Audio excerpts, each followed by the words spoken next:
I suppose like Seamus Harnedy, what a warhorse. It's not that he's all that old, he's something like 31, but that was a performance that was reminiscent of the 2013 All-Ireland. Remember when both himself and Conor Ryan were pulling balls out of the sky and both having a great game? I thought he was really good here. Patrick Horgan became the all-time leading scorer in the Hurling Championship. But it's been an interesting year, I suppose, from Patrick Horgan's point of view. We were one of a few, I suppose, places that talked at the start of the year that maybe he mightn't necessarily be a guaranteed starter this year. He's 33, I think, going on 34. Been such a brilliant player for them and may continue to be. He's 34 now. He just went 34 a couple of weeks ago. But I suppose then he gave his answer in the league, I think, against Galway and gave it the shush. But, this was a tough day at the office for him. Like, he did okay. Like, he was very good against Clare. So there's nothing to say that he won't be back starting again. But it's just, it feels like now the mood is that if Kieran Kingston decided, I want youth only, and if I'm going to play someone on the inside line, they need to be able to do 30 or 40 sprints, left, right and centre, 30 and 40 yards. That's tough going for a 34-year-old. And there's no getting away from it. He did have a couple of misses before he was taken off in the 40th minute. There was a stick pass that was given to him, and I think it was Seamus Harnedy flicked it to him. There was a lovely little flowing move. I think Dara Fitzgibbon had made a nice run. Then Seamus Harnedy did a stick pass in. And you would have thought, like, obviously a hand pass is easier to catch than a stick pass, but you would have thought he would have held it. Then he's running towards the 14. And if that lad lets go, those wrists are going to cause a bit of damage. And it surely would have been a goal. And then a minute later, he ended up having a bad wide, a nice crossfield ball by Niall O'Leary. He steps back inside and throws it wide. And you can't ignore the impact that Tim O'Mahony made when he came in up front. Like, interestingly, he is a team player, but sometimes he does individualistic type things when he's playing wing back and he runs forward and he does great stuff like that goal against Dublin. But other days he puts himself and the team in a little bit of bother. But funnily enough, he played full forward for the under-20s or under-21s, whichever he was of the age grade for. He came out, one ball in front and popped it to the man coming through. It was just ultimate sort of team role, playing full forward rather than turning looking for his score over the shoulder. I just wonder, is Horgan going to get back into the team just as he becomes the top scorer ever? Is he now under pressure to get back in? Yeah, potentially, Shane. I haven't got the impression this year at any stage that he's been really happy, maybe with his own role or even with his own game or the level that it's in at the moment. Like, I even remember him, I was down at the league game in Burr. He only came on that day. He did that kind of shush thing when he got that goal against Limerick.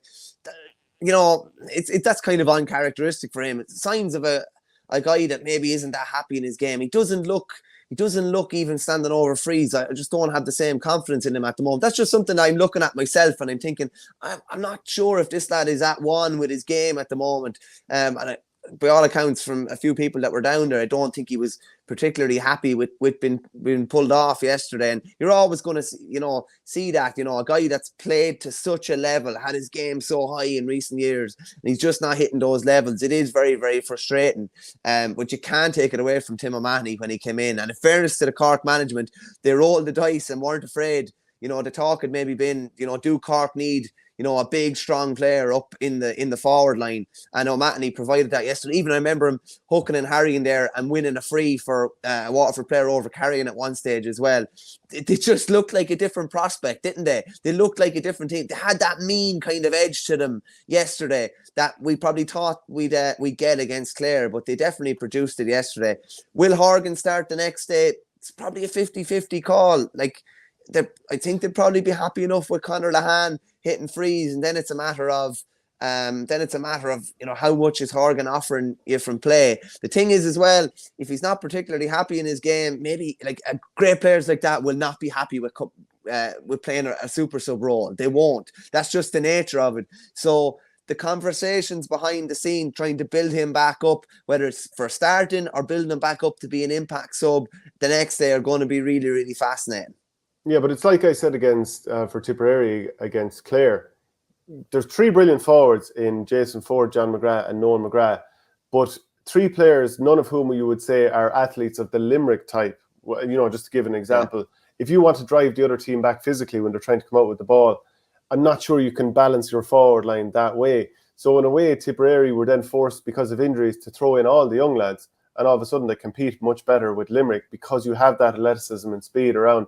And now, I suppose, in a way, Cork, look, I'm not doubting Patrick Horgan. Like, how many times have we said how brilliant he is? Top class, But you could, you know, when you've got more youth in the forward line, that's brilliant. Like, how many All-Irelands did Dublin win from bringing class lads off the bench? So Horgan, funnily enough, he could, let's say Cork get on a brilliant run all of a sudden and they get back through the back door and they get in third, and then they have a winnable game against the Joe McDonough team.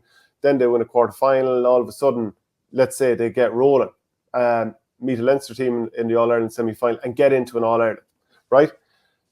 You could have Horgan in a situation coming on for the last 20 minutes, dragging his team over the line, like a Kevin McManaman, like a Bernard Brogan later on in his career, like, you know, even Cormac Costello when he's a young guy, but he has the quality and class, comes on and turns the game when everything else is slowed down. So that's what could end up happening yet. But it's a matter of accepting. It's a matter of accepting the role. If that is the case, I'll put it to you this way: Kieran Kingston is in a really difficult spot next week. Does he pick players that are really in form, as in the likes of Alan Connolly and these guys, Tim O'Mahony potentially starting in the forward line, or does he go with Horgan, who is probably out of form but has been class for, you know, the last 10 or 15 years? So it's a difficult kind of conundrum, and you do want to try, like a player like Horgan, you do want to keep him happy to some respect.